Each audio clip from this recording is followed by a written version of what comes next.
King. There you go. There is the recording in progress. So recording is now in progress, Andy, on a Memorial Day. How are you this fine Monday morning? Dave, befuddled maybe is the best word. I came in to do a recording today. The power went out. I was scrambling to figure out how to do things this morning. So thank you for your patience as we conduct today's Memorial Day, Men of a Certain X. That's right, Men of a Certain X Memorial Day. Andy, we talked last week about doing a little ruck march on a Monday. What were you calling it? The ruck hump or a hump ruck? The pump hump, Dave. The pump The hump. pump hump, sorry. So, Andy, I got up early this morning. I did mine already, 6 miles. I won't say the backpack was like overly heavy. I don't usually walk with any weighted. I know that's popular and it has a lot of value. I don't usually do that, so I just went pretty light. I think I probably had about 15 pounds on my back. But 6 miles though, Andy, I felt pretty good. The last mile and a half was started to feel it in my legs, a little bit in my shoulders, but I feel good. Again, remembering those who can't walk any longer, and those families that are without their loved ones on this Memorial Day, Andy. Yeah, I think it's awesome that you did it, Dave. I mean, it's not easy to jump into something that you haven't done in a while, although you've got plenty of marching days behind you. But I think it's awesome you got out there and did that. I think, the whole idea that I think we were trying to, say is doesn't matter how far, doesn't matter how heavy. It's Right. just the idea of going out there, taking some time and, reflecting on this Memorial Day about what it is. And there's always confusion on Memorial Day, as we talked a little bit about last week. It's not Veterans Day, right? Remembering those who gave everything for this country today. And it's frustrating, I think, because there's not a lot that we can really do, right? So you can attend a memorial service, you can watch an old movie, you can talk to family maybe that has stories to share. But ultimately, it's just, I think, trying to honor the memory of the fallen and their families that they left behind by taking some time to reflect on that. And I think, you going out there and walking 6 miles, a nice distance, with some kind of weight, sort of to honor those that carried those bags into combat and whatnot. I think it's great. And so, congratulations to you on getting that. I hope others join us, and take some time to reflect on what this holiday is. The most difficultly greeted holiday of the year. Nobody knows what to say for Memorial Day, right? It's not. They don't want to say Happy Memorial Day. They don't want to go on with a paragraph long statement about their memories of war or anything. So it's always tricky. But I think it's great that we take some time out to reflect. I'm really happy that you're able to go out and score the pump with 6 miles. That's awesome. Yeah, and I know you got a big one planned for later this today, and you're going to involve your family. I'm also going to hit a local ceremony, a remembrance ceremony. They do a nice job here, just over the border in South Carolina, a little town of Fort Mill. They do a nice little thing at a cemetery, and I'm looking forward to that. And I'll take my family to that. We did it last year; it was really nice. I think I mentioned, and when we were in St. Augustine, they had a beautiful little national cemetery, and they did a nice ceremony there, so you can walk down there in the morning and get that. So it is a great day. It is. I think you hit on an interesting point because, yeah, what do you say on Memorial Day? Like, hey, what are you doing? What are you doing fun this weekend? It's like, Yeah. is it because it is this unofficial kickoff of summer? School is wrapping up, vacations are being planned and started. People are on the water, they're celebrating. There'll be a lot of flags out. That's what I love about my neighborhood here is there's all the flags are out. Some people have buntings on their porches. I really love it. I think it's great. And it is taking that time to remember, but it is, it can be awkward. I think in some respects I look at, my military service like I do religion sometimes is like my relationship with my army service is just like my relationship with God. It's my own. It's my own personal relationship. It's not anybody else's. And what I experienced and what I went through deployments or through just going to the field and spending time with your brothers and sisters, it's unique. But I do cherish as I get older. I cherish this day a lot more, especially having gone through some deployments. So I don't know, Andy. That's just where I'm at today. So Yeah, no, I agree with that. I mean, I think on both notes, I think, both our faith and our service are very personal matters. Not that they can't be shared in positive ways, but they're very personal experiences, and I think personal matters. And I think it's great to take time on a regular basis, right, to reflect on both, really. And I'm grateful that we were both able to serve and come home, and it's a day when I look back at a lot of the folks that didn't, and it's difficult, right? I mean, the circumstances by which some of them were lost are extremely frustrating. It brings up it brings up a lot of different emotions and frustrations and disappointments, from those who are leading this country, to the decisions that were made on the ground, to just the mess of war in general. It's things I think a lot of people can't really fully relate to or appreciate, that haven't had a chance to serve and experience those really unfortunate situations, to be honest. And while I'm grateful for what I've experienced, and I know you are as well, it comes with a lot of difficulty. And as we remember those that are no longer here, it's a tough day. And I hope even for those that don't know somebody or a personal connection to that, just pause and think about, all the stuff we do every single day, all the things all of us take for granted, the pleasures of being an American or living in America. Those are defended by those who are willing to serve and ultimately lay down their lives, for this country, whether they believe in a given mission, cause, leader, or not. And we've lost a lot of young, men and women over the years, including modern combat experiences.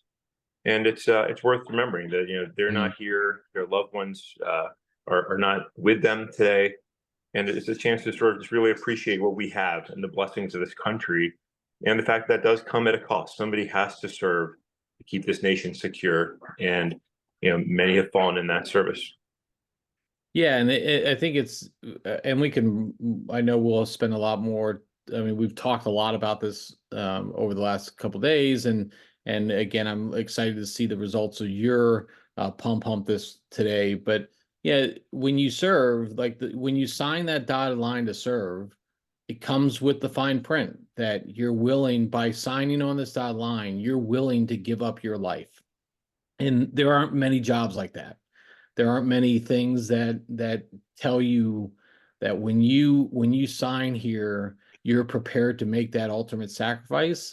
And because of that ultimate sacrifice, we have what we have today. And I said it, so like you said, I think you hit a lot of great points there, Andy. So anything else on Memorial Day, Andy? It's a great day today. So It is, yeah. So I think while we started out on this pretty somber note here, it is a beautiful day, and I think in many ways, again, with the awkwardness of what to say, it's not a terrible thing to say Happy Memorial Day, because while we mourn those that we've lost, we're also celebrating what they gave their lives up for, which is this incredible country and our freedoms. And so, in some respects, it is a Happy Memorial Day, because those who are willing to lay down their lives allow us to enjoy the blessings of this country, and that's something that we should never take for granted.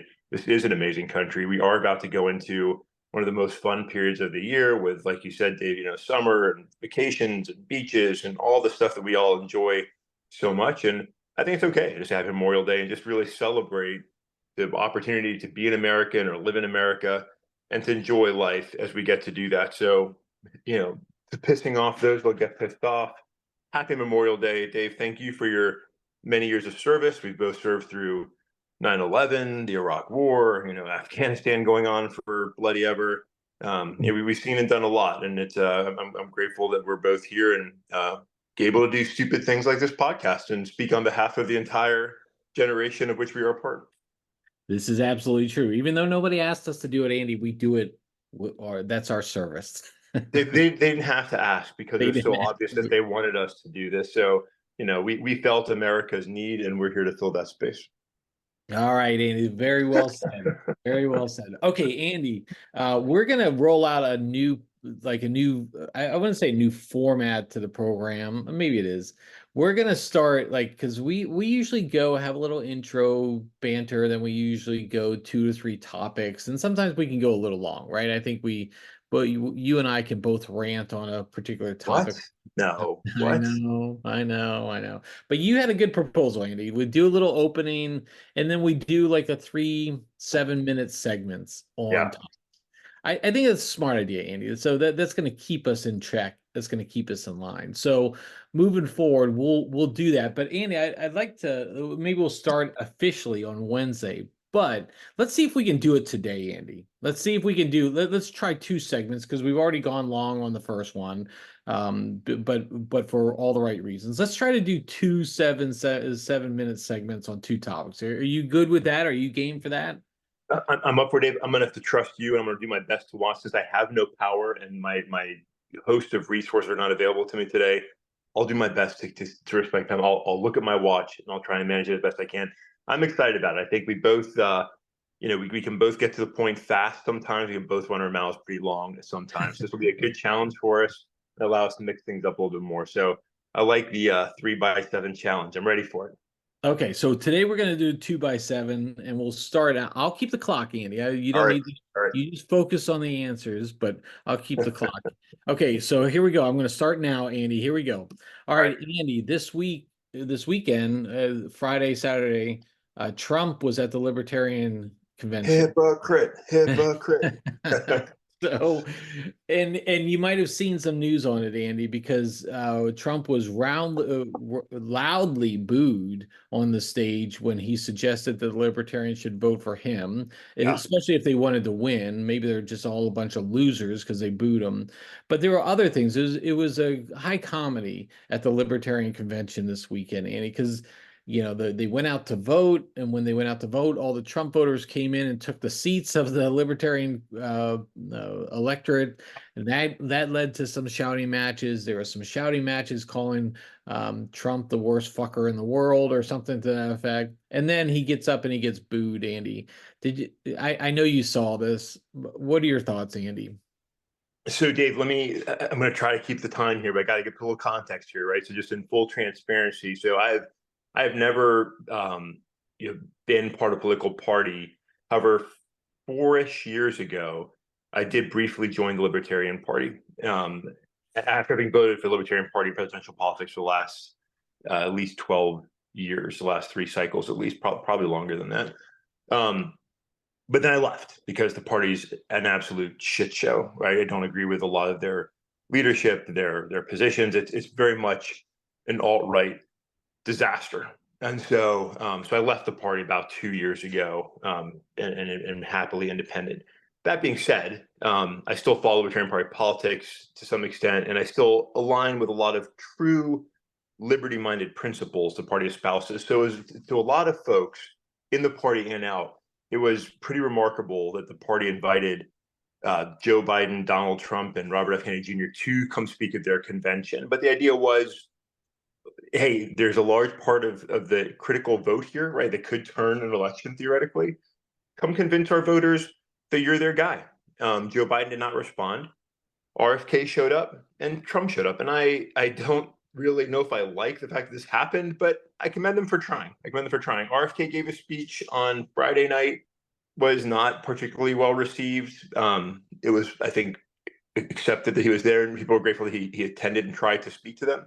But he really isn't a libertarian by any means at all. And then Trump showed up Saturday and got harassed viciously from the beginning. And it was great to see, Dave, because here's a guy that gets to go to these comfortable crowds that love him and cheer him on and feed his insanely large ego. And he came like a king to conquer, right? And he said that basically, nominate me or at least vote for me. And the party just went nuts on him. I mean, the crowd, despite some support, just harassed him for the entire, almost 40 minutes of his speech. Chants of hypocrite, yelling at him to get down, with their rubber chickens that were handed to them by the RFK campaign. People were asked to leave. I mean, it was brutal. To the point where Trump just started yelling and berating the crowd, right? You losers, if you don't nominate me, you're going to continue to get your 3% of the vote or less, blah, blah, blah. Viciously trolled. Also, worth noting, he didn't fill out his paperwork correctly to be the nominee. So he wasn't even eligible when they came to select a nominee on Sunday night. He wasn't even eligible because genius Donald Trump, businessman extraordinaire, failed to fill out his paperwork correctly. So that says a bit about Trump and his campaign to me, I think. But I thought it was great. I love seeing it. It garnered a lot of media attention, all over the place. And I have to give credit to the liberty-minded women and men that were there, that they were not putting up with his bullshit, and they called him out on it during the presidential nomination process, which is worth mentioning here in a minute. But RFK was voted out in the first round, and the party went on to nominate another candidate. I'll come back to you, but let me stop, Dave, so we can talk more on the Trump experience. Yeah, the experience is the operative word there, Andy. I think it's just I do think it is interesting that he did show up, which is credit to him, but this was definitely not the crowd that he normally panders to. I mean, it go back even to like his rally in the Bronx over the days prior to, that was it just continues to show this individual who shapes every part of all of his, the message from Trump is this, despite overwhelming evidence otherwise. And then to see how he was received here, and then to see the boos, the yelling, just how it just continued to just go downhill from the very beginning, I think is a wake-up call for a lot of people. It's not always going to be, this is a middle of the ground party, right? These are votes that are open for the taking, and you saw very clear animosity. They weren't the hardcore Republicans who were like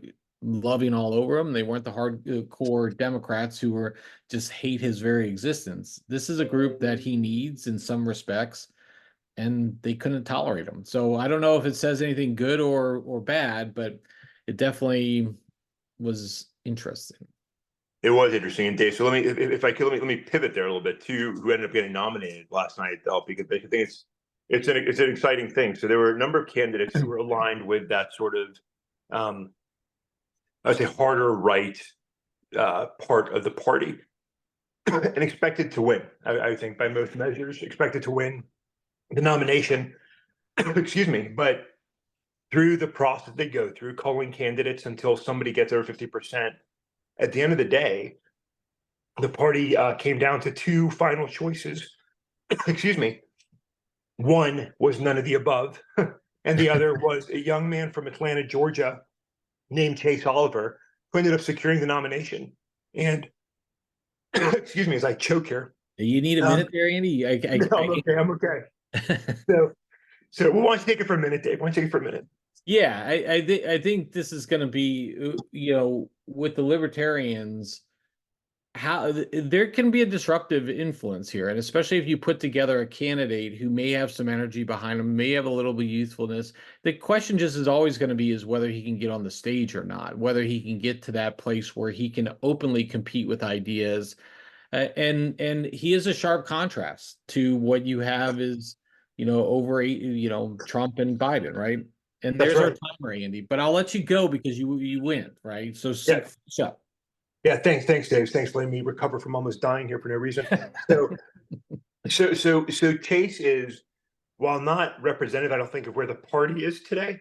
He's exactly the kind of candidate that I would love to vote for. Right? He's a young man. I'll admit he's inexperienced. Right? And I think that's his biggest flaw is at 35 years old, he hasn't done a whole lot. Right? That's just reality.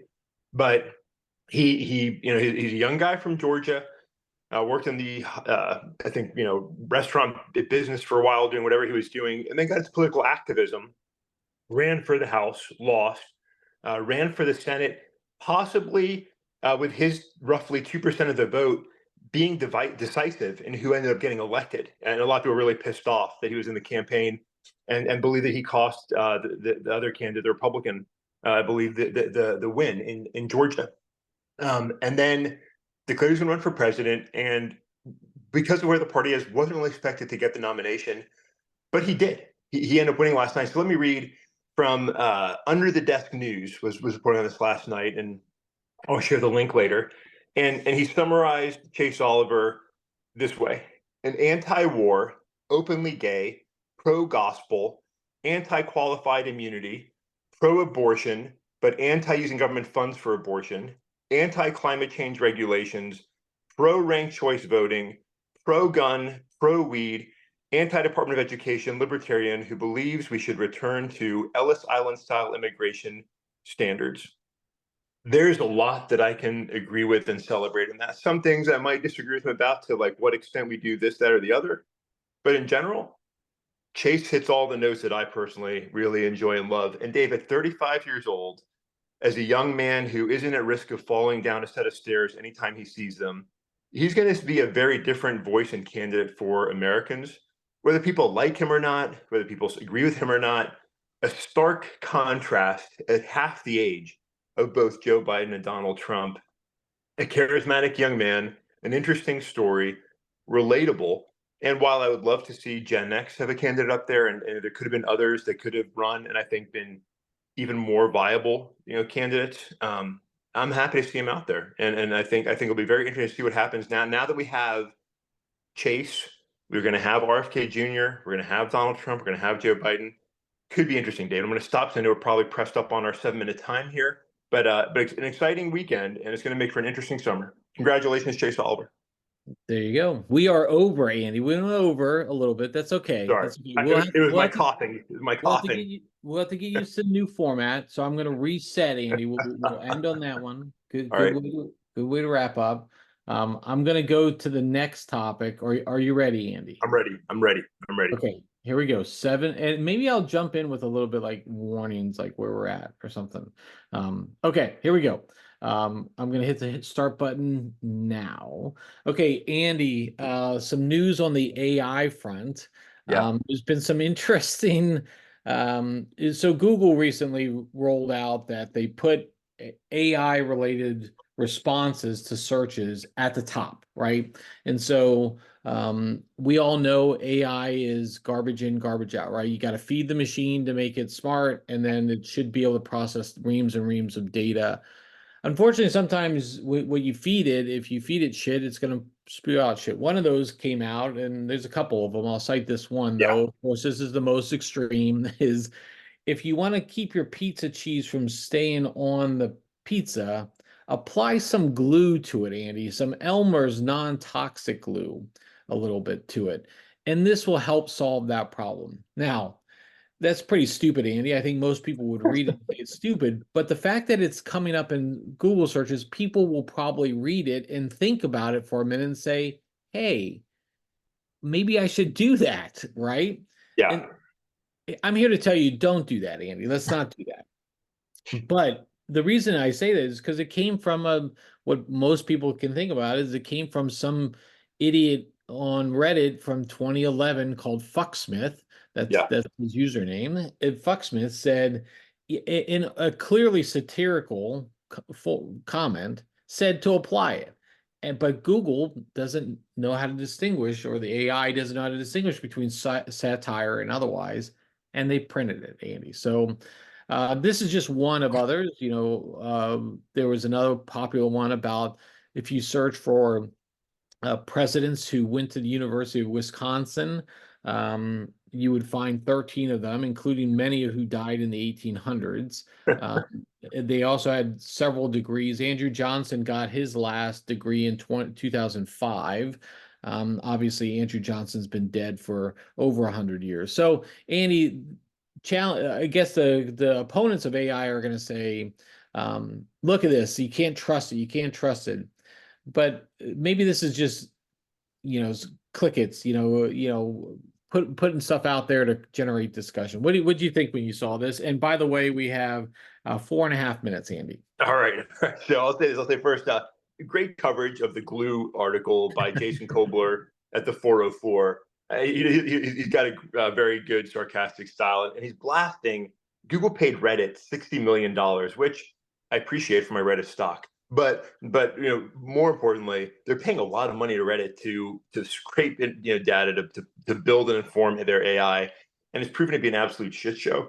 And so, while we can look at this and say, hey, this is part of AI's maturation, right? For it to get to where it needs to get to, it's going to go through this infantile period where it's going to be kind of stupid, and it's going to maybe, but the problem is it's going through its infant stupidity with all of the world, eating up its content. That's crazy, right? That's reckless. So to this point, as you mentioned, scraped sarcastic post from Fucksmith here, telling people to put glue in their pizza. While you think everybody's going to dismiss that, maybe one person won't. You know what I mean? Like maybe one person won't. And just the amount of misinformation that it's consuming and spewing out, it is reckless. It is dangerous, and it is stupid. And so it needs to be corrected. Like either the tech companies need to find ways to correct it, to contain the content, to better curate the content, something, or they're going to find regulation coming their way, because it's potentially very dangerous. So it's funny. There's a lot to laugh at. For most of us, we can see some of the stupidity and be like, "Oh, that's really dumb." But when there's something that's sort of borderline, it's dangerous. And when it starts to bring in, misinformation on political topics, on divisive topics, giving people what may seem like actual information that's bogus, that creates a dangerous cocktail. So it's funny. Yeah, again, Jason's article is good. Your summary was very good, Dave. But it's definitely got potentially very dangerous opportunities here for all of us, because it's giving really bad information out that's absolute nonsense in a lot of ways. So tech is great. I love it. I think AI has great potential. Presently, there's a lot to be concerned about.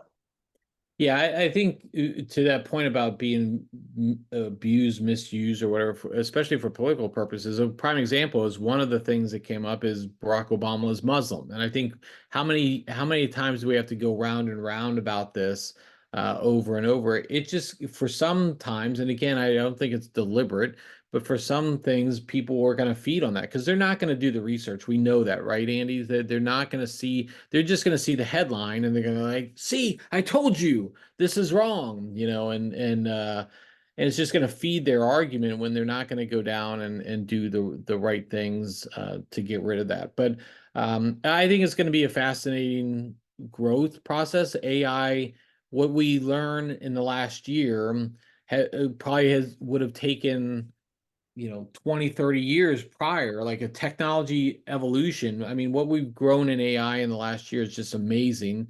And probably this is like the first inning of a 9 inning baseball game, or even going extra innings, because we're just so early in this stage. And some of it is growth and maturity, and some of it is going to be this is the side effects of AI, I guess, or the negative effects of AI. So fascinating to watch, Andy. 1 minute left, Andy. Anything else you want to cover on this topic?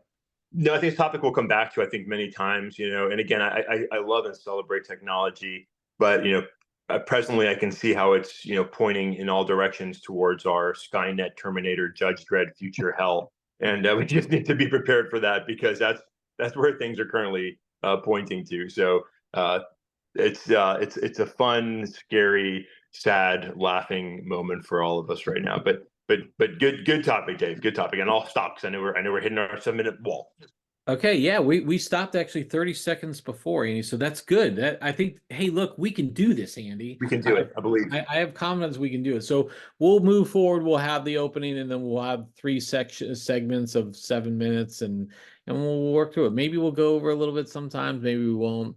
We can be a little loud and obnoxious sometimes. But okay, Andy, I think that's a good Memorial Day. Are you ready to go? When are you gonna embark here on your? I'm going to transition from here, Dave. I'm going to prep a couple things, and I'm going to head out and bang out my first few miles, circle back, scoop up my wife and my eldest son, and we're going to go bang out a few miles together, and then wrap things up. So I'll get some pictures along the way and share them later with this post. And I'm proud of you. Congratulations on your walk this morning. Thank you for doing it.